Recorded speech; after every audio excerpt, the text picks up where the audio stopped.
Okay, let's get to our panel. Joining me now here in the studio is Song Zhang. He is the chief correspondent with the Shanghai Wenhui Daily in Washington, D.C. With me here too is Saurabh Gupta. He is a senior fellow at the Institute for China-America Studies. Joining us from Beijing is Victor Gao. He is a Chinese international relations expert.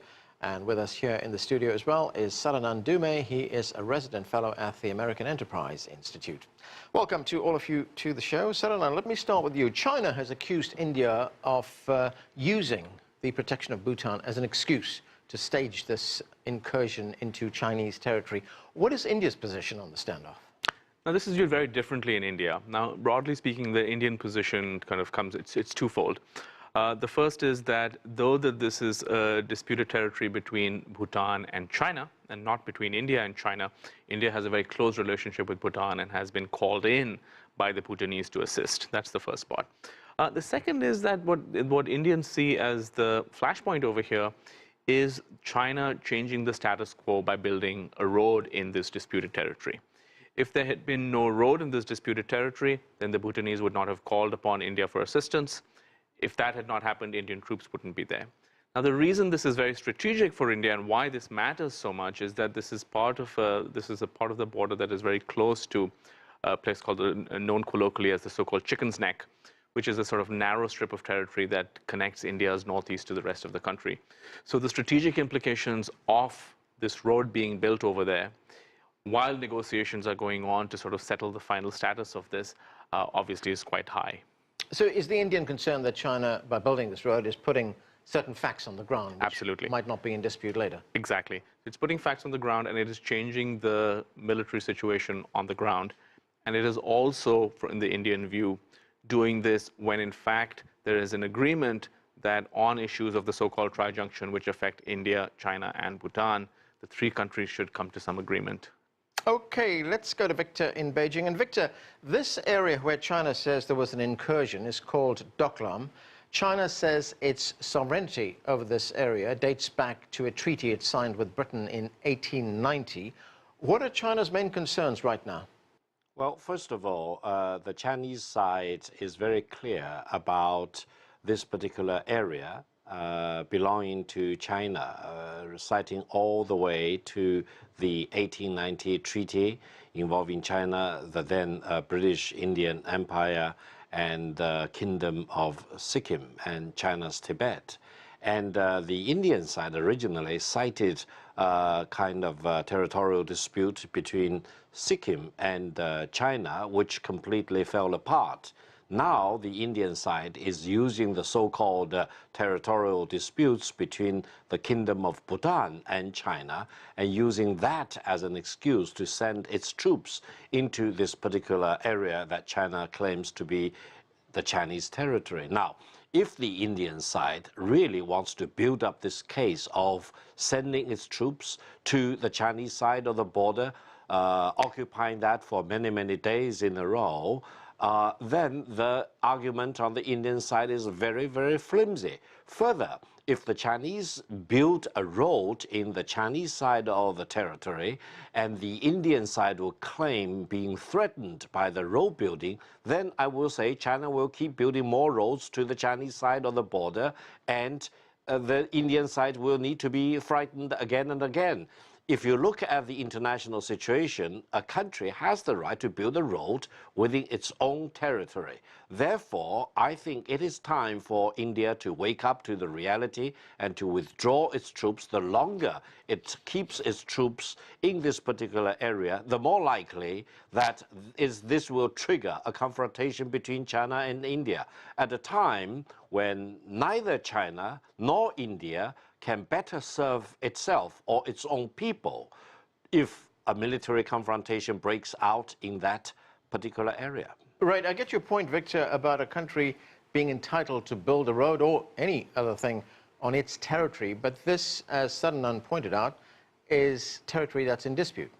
No, I don't think so. I think from the Chinese perspective, the Kingdom of Bhutan is a sovereign state, has its own independence, and India has no right to treat the Kingdom of Bhutan as a protective state and sending its troops into the Chinese side of the territory by using Bhutan as an excuse. Because if this is the case that India wants to use, then there are many, many areas where war or confrontation may break out. For example, China and Pakistan are building transportation connectivity projects through part of the Pakistani side of Kashmir, which India claims to be Indian. Does this give rise to India to send its troops to the Pakistani-occupied part of Kashmir to disrupt the Chinese-Pakistani efforts to build highways and railways and other connectivity projects over there?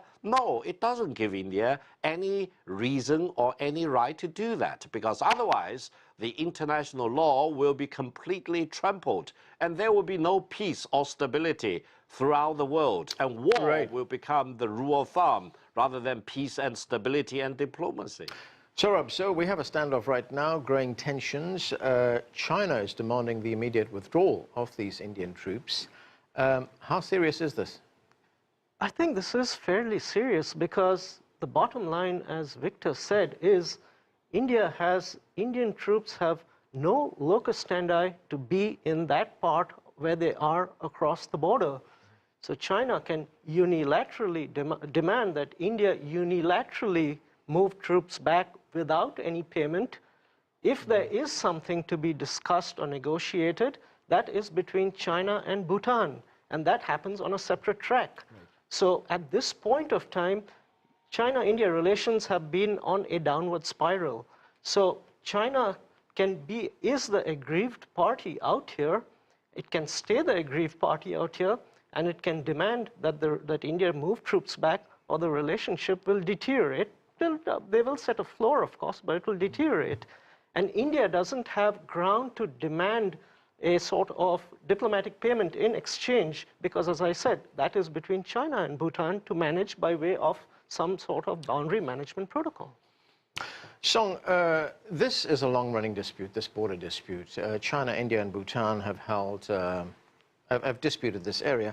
There have been negotiations between China and Bhutan since the 1980s. There have been something like 24 rounds of talks. What is the status of those negotiations right now? Let me give you one example. I was in Nepal for 9 years, and China and Nepal fixed their border in 1962. And I don't think these border talks between Bhutan and China will have a conclusion anytime soon, because I think, Bhutan is having no diplomatic relationship with China, with America, with Britain, and many other big countries in the world. And so I think as long as Delhi is saying that you need to hold until the border issue between China and India will be solved, you cannot seal the agreement with Chinese side. I think that is the fundamental reason why we have 24 rounds of talks and we cannot fix this border issue. Sadanand, the Indian Foreign Secretary recently called for a de-escalation of tensions in the area. He said differences should not be allowed to become disputes. Is that a hopeful sign that this could be resolved? I think one of the most striking things about this particular standoff is the difference in tone and rhetoric. What you're seeing emanating from Beijing, both in terms of what you're hearing from the foreign ministry, but also what you're hearing from state-controlled or state-linked media, is a great deal of belligerence and a sort of black and white view of this, that, we are in the right and we've been wronged, and the sort of things that Saurabh was sort of echoing in his comments. I think the view from India has been much more muted, much more mature in my view. They've said, listen, look, there are disputes. We've had disputes before. We will have disputes in the future also. The way to deal with these is to talk them through. The way to deal with this is not to amp up the rhetoric, threaten war on other fronts, and that sort of thing, which is quite unusual and quite striking, because in the past, both countries actually have had a pretty good record of managing these things. So they may not have necessarily come to some kind of conclusion on the disputed border, but this is a border where there hasn't been a shot fired in anger in 40 years. And that proves that both the Chinese and the Indians have managed to sort of deal with some of these delicate disputes with a degree of maturity. And I would hope, and I think that is what the Foreign Secretary of India was sort of suggesting in his comments, that again, a sort of sense of maturity and a sense of the long view, that it makes no sense for these two countries. I agree with Victor there. It makes no sense for these countries to get into a military confrontation. And frankly, it makes no sense from the Chinese perspective to be positioned in the eyes of the Indian public as a hostile country, which has never been the case, even after the 1962 war for most Indians. And I would imagine, though I'm not an expert on how the Chinese view Indians, that there would be an interest also in China not to sort of unnecessarily sort of take this and turn it into something that is larger than it needs to be. All right, Victor, what is your view on this? Will diplomacy prevail? Is there time right now to lower the temperature? No, first of all, while I have full respect for the other panelist who just now made his comment, I strongly disagree with the premise of his argument, and I found the premise very much hypocritical. Now, in the world today, if you believe that a foreign country sends its troops into your side of the territory, occupies that for weeks in a row, refuses to withdraw the troops out of your country and back into his own country, and then you call it moderation? No, I think any other country in China's situation would send troops to drive out the Indian invasion troops. I think China has been very tolerant. China does not want to fire the first shot. China has been urging the Indian side to use all its wisdom and courage and vision to withdraw the troops. And the longer India keeps its troops on the Chinese soil, the more India will eventually lose. And I think it may be time for China and other countries to demand that the Kingdom of Bhutan really be treated as an independent country with full right. Why shouldn't Bhutan establish diplomatic relations with the United States, with China? Why should India control the visas that the Kingdom of Bhutan can issue to international tourists? This is unfair treatment of the Kingdom of Bhutan. And what India is doing may be a repetition of the annexation of the former Kingdom of Sikkim. So I think India needs to really be a very responsible country, treat Bhutan as an equal, sovereign, fully independent country, rather than mishandling Bhutan as if it is part of India. Bhutan is an independent country with full sovereign right, and India should treat that as it is. Okay, I want to take a break, but Saranan, I want to give you a chance to quickly respond to that. Well, I mean, I think that, I think Victor's sort of, rhetoric really points to exactly the point I'm raising. This is, first of all, to frame this in such starkly black and white terms presupposes that this is not a dispute. The fact is that this is disputed territory. This is acknowledged as disputed territory. Now, the Chinese obviously are not going to agree with the Bhutanese claim. That is understandable. But there is a Bhutanese claim. Now, the second point about sort of India-Bhutan relations, the point is well taken, but I think it's for the Bhutanese to decide what the nature of their relationship with India will be. And the Bhutanese have very clearly, in this case, they feel threatened, and they have called upon India. They have made an official statement through their foreign ministry. Right. So this idea that, that third countries should sort of should determine what the Bhutanese see as their own interest, I think is simply not true. Okay, we are going to take a break right now.